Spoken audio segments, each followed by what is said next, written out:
მოგესალმებით ჩემო ძვირფასო მეგობრებო. მინდა გითხრათ რომ ჩვენი 13 დღიანი ჩელენჯი, ანუ ვიდეოები ყოველ დღე, ეგ ჩელენჯი ამოიწურა, ამიტომ გადავდივარ ძველ რეჟიმზე. რაც იმას ნიშნავს, რომ ვიდეოებს უკვე დღე გამოშვებით დავდებთ, ან ენერგიის აღდგენაც მჭირდება და მართლა გადავიწვი ყოველდღიურად ვიდეოების დებით, მაგრამ მეკპირდებით რომ არც ერთ სიახლეს მოგაკლებთ, ვიდეოები იქნება ისევ მაღალი ხარისხის და არც ერთი მნიშვნელოვანი ინფორმაცია ჩვენ არ გამოგვეპარება. და ჩვენი დღევანდელი სალაპარაკო თემა არის რა ხდება ახლო აღმოსავლეთში სიახლე, რა წინააღმდეგობაში იმყოფება ახლა ირანი და რაც ყველაზე უფრო მთავარია, ამერიკის შეერთებულმა შტატებმა ოფიციალურად რუსეთს სანქციები მოუხსნა. რამაც იმ ხელოვნებათა ხელვა გამოიწვია როგორც ქართველ სალიბერალეთში, ასევე მედასავლელეებში, თვითონ ევროპაში და განსაკუთრებით ჩვენი ყროყინა ვოლოდიმერ ზელენსკი გამოხდა და თქვა, რომ ეს ხელ შეუწყობს რუსეთის გაძლიერებას და უკრაინის დამარცხებასო. მეგობრებო, ძალიან საინტერესო სიახლეები გელოდებათ. უნდა ვისაუბრო ასევე რატომ არ ნებდება ირანი, როგორ გამოჩნდა დღისით ბზისით ირანის თეირანის ქუჩებში ირანის პრეზიდენტი ხალხთან, როდესაც იბომბებოდა თეირანის სხვადასხვა სტრატეგიული პუნქტები. გარდა ამისა, ტრამპის ახალი გამოსვლა უნდა შევაფასოთ, რა არის ამერიკის გეგმები და მოკლედ ძალიან საინტერესო ვიდეო გელოდებათ, ასე რომ დალაიქეთ ვიდეო, გამოიწერთ არხი, გაუზიარეთ ეს ვიდეო მეგობრებს და მოდი გადავიდეთ და ყველაფერი განვიხილოთ ახლა დეტალურად. აი მეგობრებო, გამოხდა ზელენსკი, მაგრამ სანამ ზელენსკი გამოხდებოდა, ეს ძალიან საინტერესო, მოდი აქედან დავიწყოთ. აი აქედან. აშშ-მ რუსულ ნავთობზე სანქციები დროებით მოხსნა. ეხლა დროებით გეტყვიან, აბა ეხლა იმას ხوار გეტყვიან, ეხლა რუსეთი ამ ომიდან ყველაზე მეტ ხეირობს, იმიტომ რომ ყველაზე მეტ ნავთობს ახლა ყიდის. და როდესაც ამერიკაში ნავთობის ფასმა და ზოგადად ბენზინის ფასმა აიწია, იმიტომ რომ გადაკეტილია ყველაზე მნიშვნელოვანი სრუტე, რომელიც სოფლიო ნავთობის 1/3-ს აკონტროლებს და გადის ან ჰორმუზის სრუტეზე მაქვს საუბარი. ალტერნატივა ამერიკას დაჭირდა, რომ რუსეთისთვის სანქციები მოიხსნა. ეხლა რა ხდება მეორე შედეგი. ეს მსოფლიოს ნამდვილად არ ეხმარება. ამან შესაძლოა რუსეთის ბიუჯეტს დამატებით 10 მილიარდი დოლარი მოუტანოს. რას მელაპარაკება? ეხლა ტრამპი, ებრაელები და ეგენი ხა ფიქრობდნენ, ეხლა ზელენსკი როგორ უფრო კომფორტულად იქნებოდა რა. ხო ეხლა დილით რო ტრამპი იღვიძებს, ან რომელიმე მაგალითად ბიბინეთან, ეხლა იმაზე ფიქრობენ, ეხლა უკრაინა ხო არ აგებს ამ ომს. შემთხვევით უკრაინას ხო არ ექნება ამით პრობლემები. ანუ ეგრევე ყველამ უკან გადააგდო უკრაინა. ანუ ნაგლად, ანუ წარმოიდგინეთ ახლა, ანუ მარტო ნავთობზე კი არა აქ საუბარი. ეიფლმა, აი ეგერ, აი, აიფონმა. ოფიციალური განაცხადი შეიტანა იმაზე, რომ დაბრუნდეს რუსულ ბაზარზე.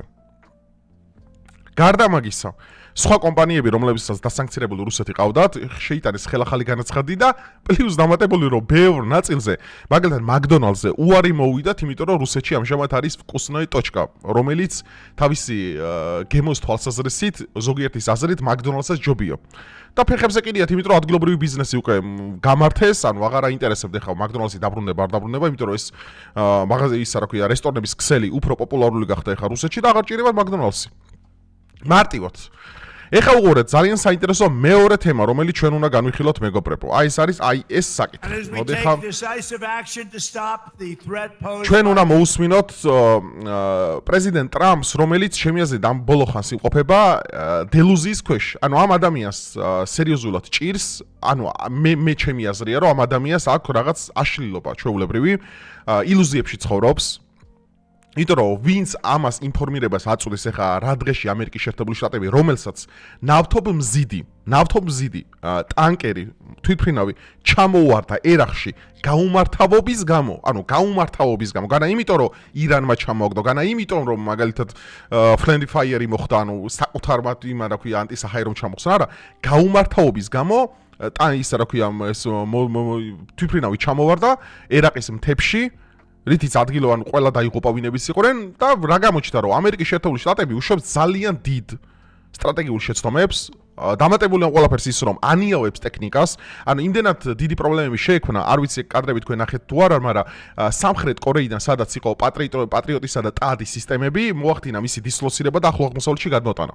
მსგავსად ბჭყალებში, მსგავსად როგორც აფხაზეთიდან და ოსეთიდან რუსეთს მიყავდა დამატებული ნაწილები უკრაინაში საომრად. რატო? ეხლა რის ილუსტრაცია ხდება ამ ყველაფრით?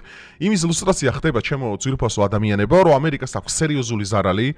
ძალიან დიდი განხეთქილება თვითონ ტრამპის ადმინისტრაციაში, ჯეი-დი ვენსსა და მარკო რუბიოს შორის, ვენსი, რომელიც არის ამერიკის შეერთებული შტატების ვიცე-პრეზიდენტი, ერთ-ერთ სახალხო კრებას დაესწრო, სადაც ირიბად გააკრიტიკა ეს ეპიკური შურიზიება ოპერაცია, რომელიც ითვალისწინებს ირანში რეჟიმის დამხობას, იმიტომ რომ რა გეგმაც თავიდან ქონათ ამერიკელებს, ფაქტია მაგეგმით არ მიდის, ანუ ამაზე ცოტა მოვგვიანებით, მოდი ახლა ეს ვიდეო ტრამპის სიტყვებს მოусმინოთ და ყველაფერს დეტალურად მოგასმენინებთ, შემოძლებოდა გადაგითარგმნით. Terrorist regime in Iran with Operation Epic Fury.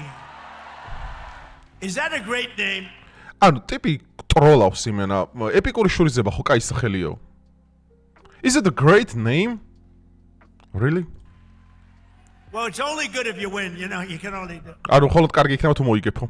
And we've won. Let me say we've won. ანუ ტრამპი ამბობს, რომ ტრამპი ამბობს, რომ ირანთან ომი მოიგო უკვე. ეს არის კენტუკიში სახალხო ტრიბუნაზე, როგორც იცი, შუალედური არჩევნები არის შემოდგომაზე და ზღაპრების მოყოლა უკვე ტრიბუნებიდან დაიწყეს. But I'm pleased to report that earlier today, the International Energy Agency agreed to coordinate the release of a record 400 million barrels of oil from various national petroleum reserves around the world. ანუ ხო, ამერიკა 400 მილიონი ბარელის ნავთობისის განთავისუფლა, რომელიც დალუქული ქონდა. იმიტომ რომ ძალიან ავარდა ფასი, რაც ჰორმუზის სრუტე გადაიკეტა და ამერიკული ნავთობზიდი ტანკერები რაც არის, აღმოჩნდა ირანული დრონებისა და მცურავი ნაღმების მსხვერპლი. ამას არ გეუბნებიან. Substantially reduce the oil prices as we end this threat to America and this threat to the world. ანუ ეს მაშინვე დაბალანსდება, როდესაც ამერიკის ამ საფრთხესო გავანეიტრალებ თუ საუბარია ირანზე და ეს არის დამოუკიდებლად სოფლიოს საფრთხე. We don't want to leave early, do we? We got to finish the job, right? Nobody's ever seen anything like what you're witnessing now, and that can include the original killing of Soleimani and al-Baghdadi, two of the worst killers in the world that I did. არა, ხო გეუბნები, ანუ ამ კაც რაღაც ჭირს. ანუ მართლა გეუბნები, რაღაც ვიღაცა ვინც ამ ადამიანის ინფორმირებას ახდენს, აი, გახსოვთ თქვენ ის პერიოდი, პუტინს რო უყებოდნენ ომში რო წარმატებას აღწევო, პირველივე კვირებში წარმატებას აღწევოდა რუსეთმა იქ რო ტაქტიკური შეცდომები დაუშვა. დაახლოებით იგივე, ანუ ამას წინათ ინსტაგრამზე მიმიგავაკეთე მაგაზე, რომ ნენელა ხდება ამერიკის შეერთებული შტატების არმიის კადიროვიზაციო. ჯობია სახმელეთო ოპერაცია ირანში არ დაიწყოს. იმიტომ რომ ამერიკულ არმიას ელის და ამერიკა ამოში შათრეულია, რა თქმა უნდა, ამაზეც ხადია, იმიტომ რომ უკვე საკმაოდ ბევრი ჯარისკაცი დაკარგა იმის ფონზე, რომ სახმელეთო ოპერაცია არ დაუწყია.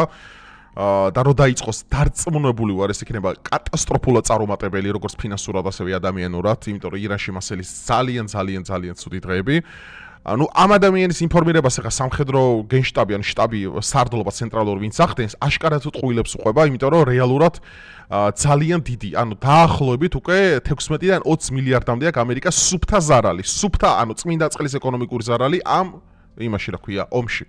რა ვიცი. As well as Operation Midnight Hammer, where we totally obliterated Iran's nuclear potential. ღამის ჩაქუჩი საუბრობს შარშან რომ მოხდა იმაზე რა ქვია, ირანის ბირთვულ ობიექტებზე თავდასხმა, მაგითო ტოტალურად გავანადგურეთ, რაც ტყუილი ასევე. იმიტომ რომ სულ ახლახან კიდევ ბლასტერ ბომბი კიდე გამოიყენა ამერიკამ ბიორით ერთ-ერთ რეგიონში ირანის, სადაც ასევე საიდუმლოსაცავი იყო და ირანს აქვს ძალიან ბევრი ეგეთი საიდუმლოსაცავი, რომელიც არის ფეიკი უბრალოდ და ამის შესახებ თვითონაც იციან, რომ უბრალოდ გასაიდუმლოებულია და ამის შესახებ არც CIAM და არც მოსადმა არ იციან, სად აქვს რეალურად ამ ფასილიტები, ანუ რეალური სამუშაო ბირთვული. ამიტომ უბრალოდ საიდან იგებს და საიდან მოაქვთ ეს ინფორმაცია, მე ვერ ხვდები უბრალოდ თან წარმოდგენა რომ They don't have nuclear potential. And then after Midnight Hammer, and then we left, we figured that'll be the end of them for a while, but they started again. ტყუილია ესეც, იმიტომ რომ ეს ამბობს ახლა რომ მე გავაფრთხილეო რომ აღარ დაიწყოთო ბირთვული იმაზე მუშაობაო და ხემეინის ცოცხალი როდესაც იყო დაახლოებით 5-6 თვის წინ მან თქვა რომ ჩვენ შევწყვიტეთ ბირთვულ პროგრამაზე მუშაობაო.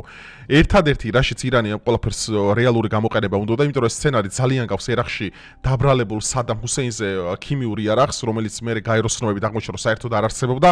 დაახლოებით ესეთივე გამოგონილი საბაბზია აქ საუბარი რომ ირანი ბირთვულ პროგრამაზე მუშაობს, რომელიც მასობრივი განადგურების იარაღს ემსახურება. სინამდვილეში ეგ ბირთვული პროგრამა ემსახურება უფასო ელექტროენერგიას და ბიტკოინების ქარხნებს, რომელიც აქვს უზარმაზარი ირანს საკუთარ ტერიტორიაზე. არ ვიცით ეს იცოდით თუ არა, მაგრამ იცოდით რომ ირანი რომელიც იმყოფება ძალიან დიდი წყლობის განმავლობაში ძალიან დიდი ემბარგოსა და ბლოკადის ქვეშ, ბიტკოინის ქარხნები, უზარმაზარი საწყობები და უზარმაზარი ქარხნები, რითიც მილიარდობით ფული დააგროვა მაგით და ძალიან დიდი რამე, რომელიცაც ეხაც გააჩნია საკუთარ ტერიტორიაზე. და სწორედ ამისთვის სჭირდებოდა ის ბირთვული ენერგიის ისა, რომ ეხა ბირთვული მარტო ატომურ ბომბს ხო არ ამზადებ, ის სჭირდება შენ მუდმივი ენერგიის წყაროთ, რაც საჭირო ქონდა. არა, ხო გეუბნებით, ეს არის გამოგონილი, აი ხა მოდი აბას დღისით მზისით თეირანში გამოდის აბას არაღჩი, ირანის საგარეო საქმეთა მინისტრი. Infinite Hour-ზე იმებს რო აკეთებდნენ, ხო იცით რა ქვია? მინებს რო აკეთებენ ამ პერსონაზე, ამის სიტყვები რომ ჩვენ ამერიკელებს ველოდებითო ირანშიო. აი ეგ ადამიანი არის, აი დღისით ზისით რომ პარალელურად ბომბავენ ეგეც და ეხლა მე თქვენ განახეთ განწყობები რა არის, რასაც არ განახებენ თქვენ ტელევიზიით. خب روز قدس هست در ایران و علیرغم حملات وحشیانه‌ای که رژیم ანუ იმის მიხედვით რომ ჩვენ ბრუტალურად გვიტევენ ამერიკული და ისრაელის რეჟიმებიო. صهیونیستی و آمریکا همین امروز در همین ماجرا ხო 10000-ობით ადამიანი მაინც გამოდის کучشیو. انجام دادن ولی ما با سیل میلیونی جمعیت مواجه هستیم نه در تهران فقط در همه شهرها. მარტო თეირანი არა სხვა ქალაქებშიც იგივე ხდებაო და მართალია და განახებთ ამის კისებულებას. و این نشون دهنده عزم و اراده محکم ایرانیان هست در حمایت از جمهوری اسلامی، در حمایت از موضوع قدس، در حمایت از فلسطین و در ანუ ის ხალხი ვინც რეჟიმს ხარს უჭერსო და ეს სხვათა შორის გახსოვთ ის კადრები როგორც ელო ომი ახალ დაწყებული იყო 1 მარტს რომ ირანელების ის ნაწილი რო აღნიშნავდნენ ხემეინის სიკვდილს ყველანი დაუჭერია ელიტარულ გვარდიას ირანში ყველანი დაუჭერია და სიკვდილი დაშემოუშია ყველასთვის და ირანი რომელიც იყო დემონსტრაციებისა და დაშლის პირას იმდენი ქნეს ამერიკელებმა და ისრაელმა რომ ტიპი ქვეყანა გააერთიანეს ბიჭო ანუ ქვეყანა გააერთიანეს 160 ბავშვი რომ მოკლა ამერიკამ ტომაჰაუკის რაკეტით იქ ხო ნახედენ ეს ხო დაადასტურდა სკაინიუსმა ხო დაადასტურა რომ ეს რეალობა ეს ხო მე არ გამომიგონია ტიპებმა ირანი გააერთიანეს ამ დაშლის პირას მყოფი ირანი გააერთიანეს იმიტომ რომ იქ ზოგის ვიღაცის შვილი იყო ზოგის ბიძაშვილი იყო ზოგის ის და ნახეს თუ რას უშვება ეგრეთ წოდებულ თავისუფლებას და დემოკრატიაზე მოლაპარაკე სახელმწიფო ვითომ ტირანისტულ რეჟიმს რომელსაც გიხატავენ რაღაც კაცობრიობის ისტორიაში ყველაზე დიდ ბოროტება თუ ამაზე მელაპარაკება ტრამპი იმაზე რა ქვია პაპაზე სრული აბსურდი უბრალოდ თუ მაგათ მართლა რეჟიმის ცვლილება უნდათ რატო დახოცეს ბავშვები რატო ბომბავეს სამოქალაქო ინფრასტრუქტურას თეირანში რატო დამბობეს ნავთობსაცავები რითი საირი მოიწავლა და მჟავის წვიმები მოდიოდა ხალხი ყველას ფეხებზე კიდია ირანში და მაგითო ما از همه آرمان‌هایی که ما در این سال‌ها داشتیم و ما رو تا اینجا رسونده و انشالله با همین قوت و قدرت ادامه خواهیم داد و ما دشمنان خودمون رو مجبور خواهیم აი ხა განახებთ აი ეს კადრები აი ირანის პრეზიდენტი გადის დღისით ზიდის ქუჩაში აი ირანის მაჰმუდ ფეშენიანი ათენს თუ all kurs day და მას ქურდების დღეს ესწავლია ქურდები ხო ერთ-ერთი ის არის რა ქვია ის შემავალი ის არის ერთ-ერთი მხარე არის ირანში და მაგით მაგის რეგიონულ დღეს ესწავლიყო და დღისით ზიდის გადის აუ ეხა ეთყობა ამ ხალხს რომ ამ რეჟიმის შემოგრება უნდათ აი უყურეთ სურათებს და ვიდეოებს იღებენ ქუჩაში.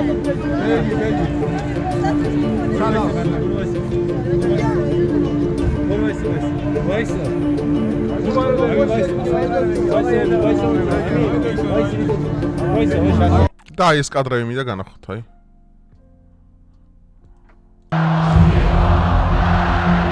უყურეთ. ეს არის თეირანის ქუჩები.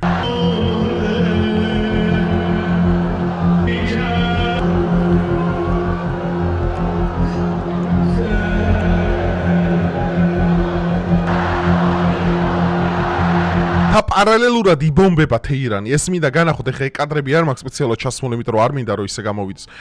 პარალელურად იბომბება თეირანი. სტრატეგიული პუნქტები. ამ მინვალ ხალხი არის ქუჩაში გამოსული, რომელიც მისტრის აი მაგ რეჟიმს, რომელიც ტრამპამ სოფლიო ბოროტებად შერაცხა. და ვითომ ირანელი ხალხის განთავისუფლება უნდა რეზა ფეხლევის სახელით. სირიკო ბავანჩილაზე. ანუ ირანელი მამუკა ხაზარაძეა რეზა ფეხლევი. ირანელი მამუკა ხაზარაძე. ჩვეულებრივ აი ცხვირია, აი ოდნავ დიდი ცხვირი აქვს უბრალოდ რეზა ფეხლევის. ნახეთ რამდენი ხალხია.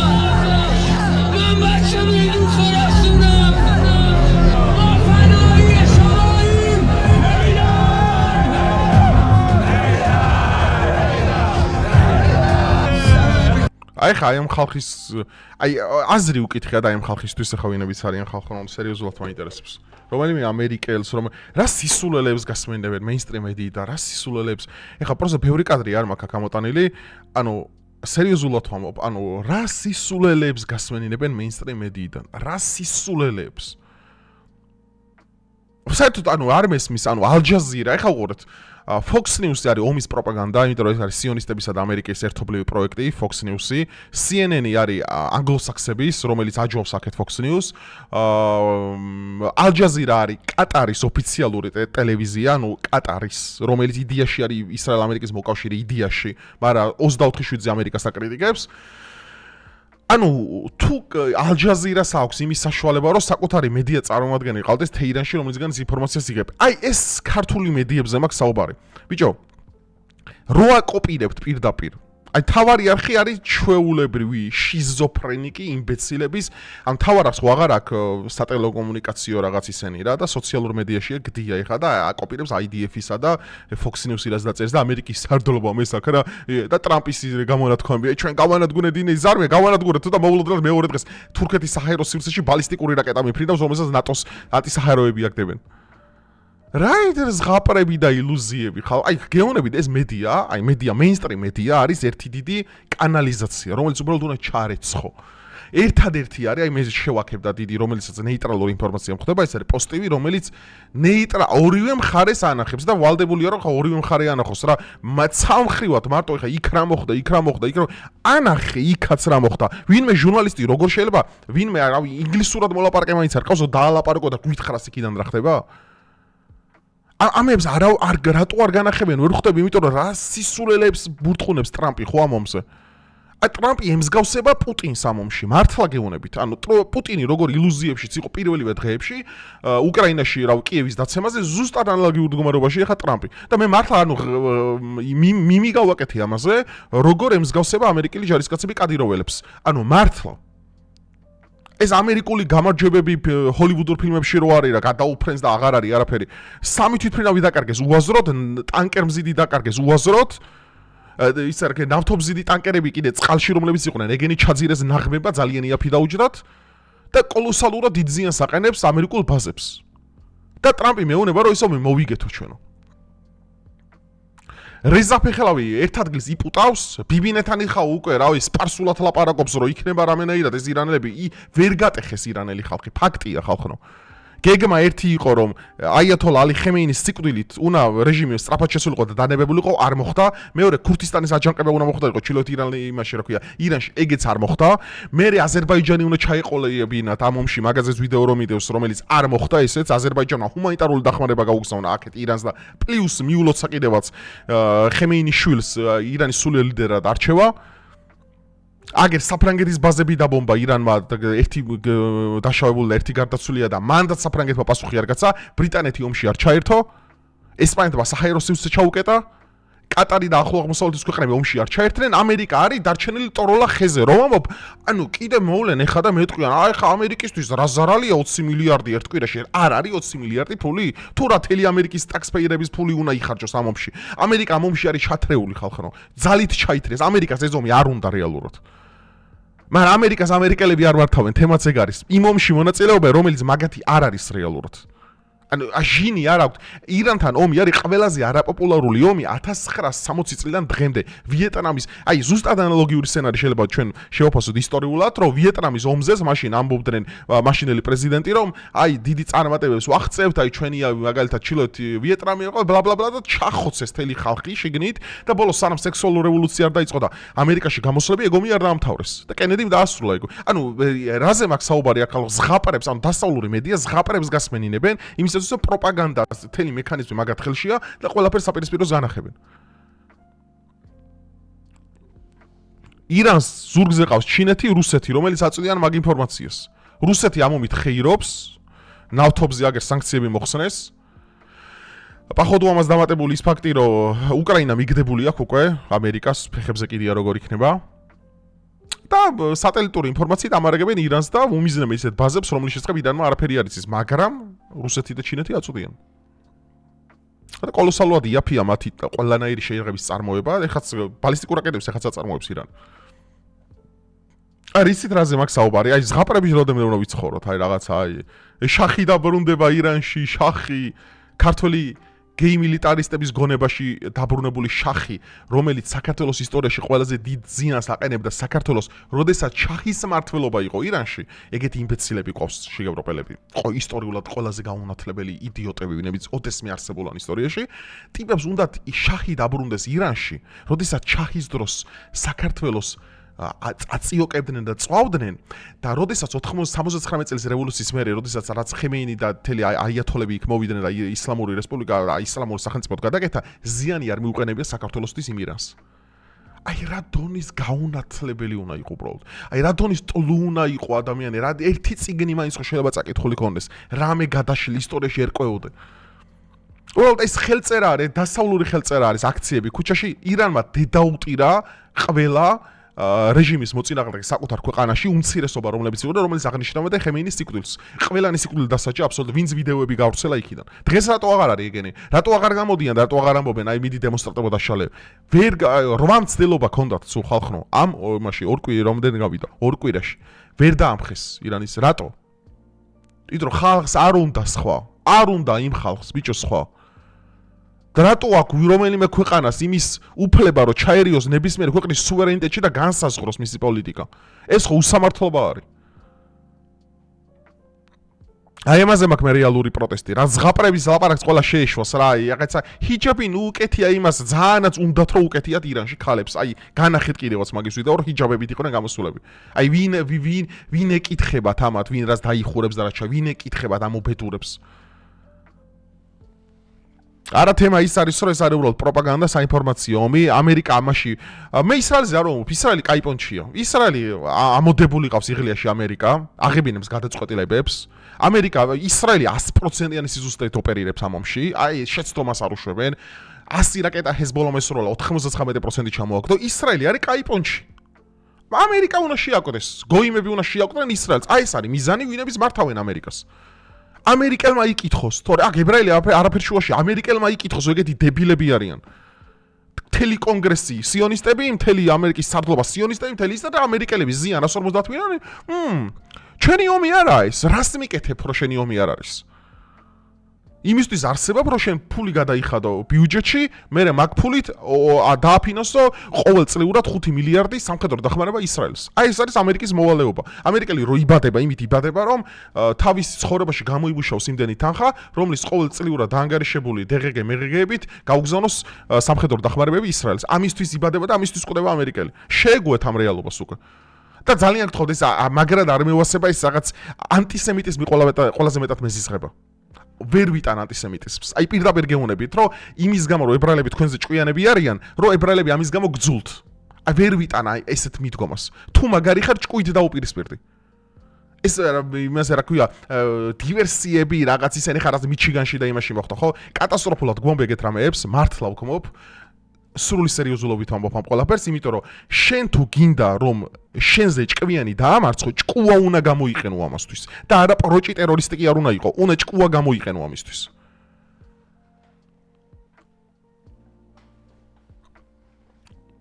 და მართლა დავიღალე ეგეთი რამების მოსმენით. რაი მართავს და იმიტომ არიან, ვინ დაგიშალათ ამერიკის თავრობაში მოხვიდე და ამერიკა მართოთ. მაგრამ თქვენ აი ნახეთ სხვა ადამიანებთან შედარებით უფრო მეტად ჭკვიანები არიან ებრაელები. მართლა მე ამ ომში დავინახე ეს ყველაფერი ცხადად. უფრო მეტად ჭკვიანები ვიდრე სხვა თელი კაცობრიობა. ერთმანეთი გააქვთ, ერთმანეთის გვერდში დგანან. ისრაელის არის უნიკალურად დაცული, თითოეულ ადამიანს მაგრა უფრთხილდებიან, თითოეული ადამიანის სიკვდილი მაგათვის ტრაგედიაა. ორი მსხვერპლი ქონდა ისრაელს და მთელი ტელევიზიები მაგაზე იყო გადაჭედილი. და ამერიკაში კიდე ჩამოვიდა ის რა ქვია 11 გვამი ჩამოვიდა ახლო აღმოსავლეთიდან და ტრამპი საკუთარი კეპით დახვდა, რომელიც საკუთარი ბრენდისგან იყო დამზადებული და რეკლამას საკუთარ კეპს უკეთებდა. ეგ ებრაელი რა შუაშია. როცა იდიოტები ყავთ ამერიკაში, მართველ ელიტაში.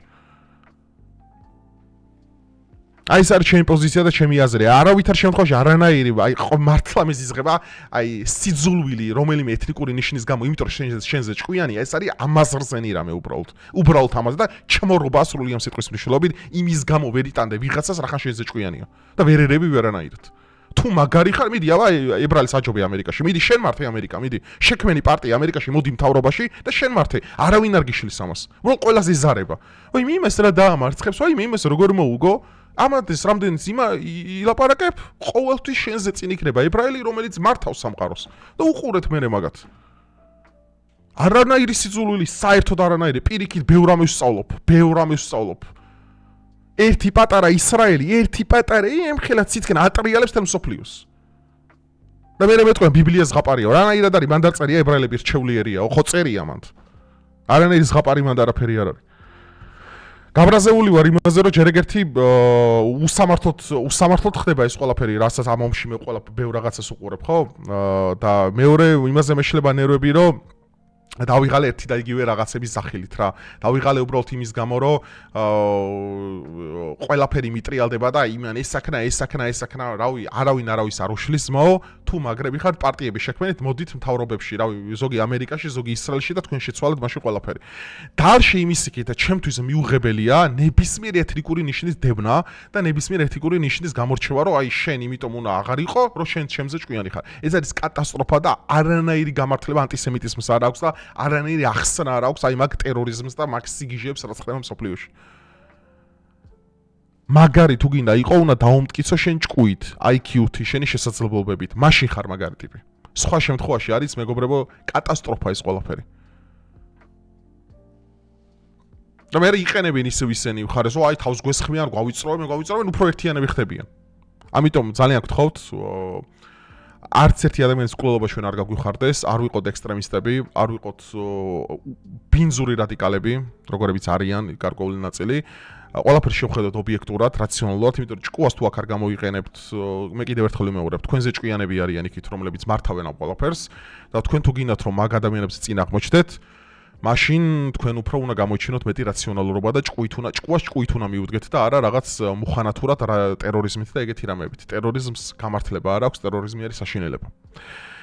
ხო, რავი, მეტი სიახლეები რაც არის ხა ამ ომიდან დიდი არაფერი ყველაფერზე ვისაუბრე ძირითადად და მე დღე გამოშვებით, ანუ ეხა უბრალოდ ყოველდღიურად ვეღარ გავაგზავნებ, იმიტომ რომ ძალიან დიდი ენერგია ჭირდება. დღე გამოშვებით, 2 დღეში ერთხელ, 3 დღეში ერთხელ მაქსიმუმ, 2 დღეში ერთხელ მე ყოველთვის იქნები და ამ ომის პარალელურად რამე მოხდება მსოფლიოში, ან გინდა სოციალურ თემებში, ან საქართველოში, მე ხო იცით ტრენდებს და მნიშვნელოვან თემებს მე არ უმაზავ. კიდევ ერთხელ შეგახსენებთ, რომ უსურვებ მშვიდობას საქართველოსა და მსოფლიოს, მაგრამ რაც არ მომწონს და რასაც ვაპროტესტებ, ეს არის, როდესაც ტყუილებით გტუმბავენ და ტყუილებით გვამარაგებენ დასავლური პროპაგანდისტული მედია საშუალებები. გვეუბნებიან, რომ ირანი ომს აგებს, ირანი ომს არ აგებს, გვეუბნებიან, რომ ირანში რეჟიმი არ უნდა, რეალურად რეჟიმი უნდათ. გვეუბნებიან, რომ ვირთხასავით იმალება ირანის პრეზიდენტი და სინამდვილეში ქუჩაში, თეირანის ქუჩებში დადის და სელფებს საკუთარ თანამოქალაქეებთან ერთად იღებს. ანუ ამ ტყუილებისგან მინდა განვათავისუფლო და ამ ტყუილებისგან მინდათ რომ ვიყოთ რეზისტენტულები მეგობრებო. რავი, დაალაიქეთ ვიდეო, ალბათ ჩემ პათოს ეთანხმებით ყველანაირად. და ბოლო როგორც მინდა დავასრულოთ, არც ერთი ადამიანის მიმართ და არც ერთი ეთნიკური ნიშნის მიმართ არ მინდა იყოს სიძულვილი. კიდევ ერთხელ იმეორებ, ეს არის ყველაზე დიდი სიბანძე და ყველაზე დიდი ამოუხსნელი რამე, რომელსაც არანაირი გამართლება არ აქვს. კიდევ ერთხელ ბოლოს ვამთავრებ ამ სიტყვით, თუ გინდათ ვინმეს აჩობოთ, თუ გინდათ ამერიკა თქვენ მართოთ, თქვენ უნდა მოხვიდეთ მაშინ ამერიკაში. და თუ მაგალითად ვერ მოკავთ, მაშინ გაანებით რა. იმიტომ რომ ამ ომში ისრაელი რო ამერიკას ბოლომდე ხმარობს. ეს ამერიკელების სიდებილეზე მეტყველებს და არა ის რო ებრაელები ეგეთები. აი ამერიკელები არიან ეგეთები.